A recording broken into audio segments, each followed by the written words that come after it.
person. So I'm actually with the majority of you. I don't consider myself a good photographer. I don't know technical lingo such as ISO or shutter speed. I don't understand really what that means. But the one thing I can do is shoot with a GoPro. So most of us know what a GoPro is.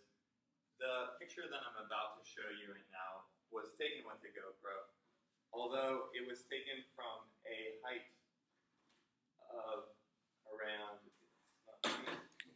That's me. Yay. You just push escape because you have to leave it like that. Okay, well, building up to my foot, wherever it just went. I promise you, I just have it. There you go. here. No, Okay. no, you can't do it like that. Hold on. Oh, will it go? So push escape and then go back again. Okay. And do you all remember that from last time? Yeah. Just make sure that we leave it like so. Okay, good. Yes. All right, there you go. Does that make sense, everybody? Don't make it full screen. Okay, hon. Continue. Okay, going back to my photograph right here. This was taken at around 1,000 feet, which is a little bit more than half a mile.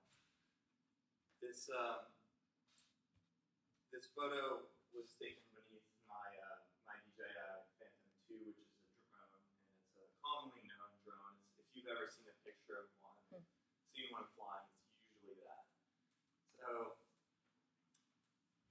I've been flying it for around 3 years now, and this is probably my favorite photo that I've taken with it.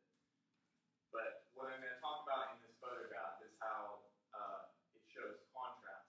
Now it shows contrast in both the visual elements, which I'll speak about, and then it also shows contrast that is not actually in the photograph. It has to do with drone photography as a subject. So to start off, I'll speak about the visual elements that make this photo contrast.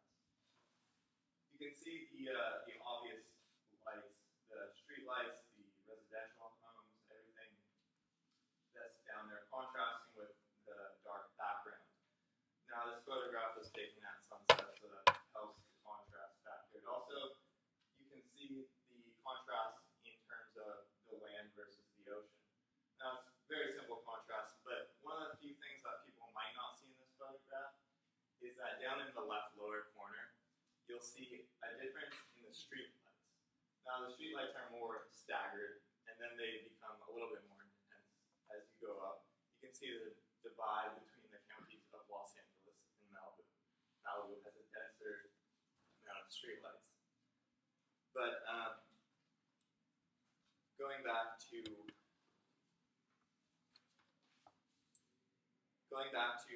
my main point about how this photo contrasts, I'll be talking about drone photography as a subject now.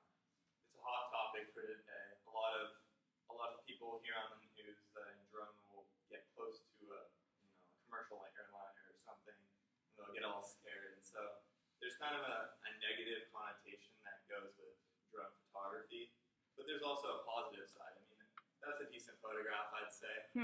I'm, again, not much of a photographer, but having a drone certainly does help.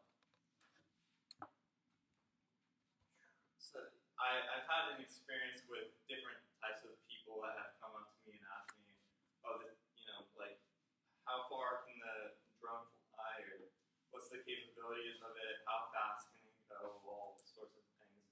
But I've also had those people that have come up to me and been very frustrated for some odd reason. I would call them uneducated.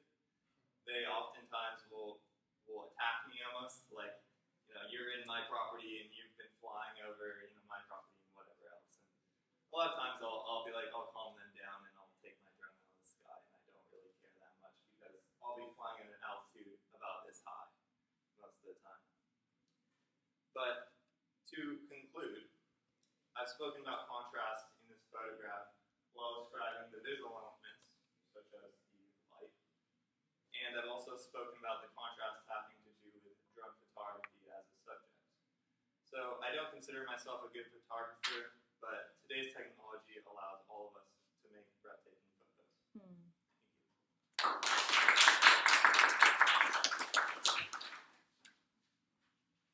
Okay, let's have our next friend come on down.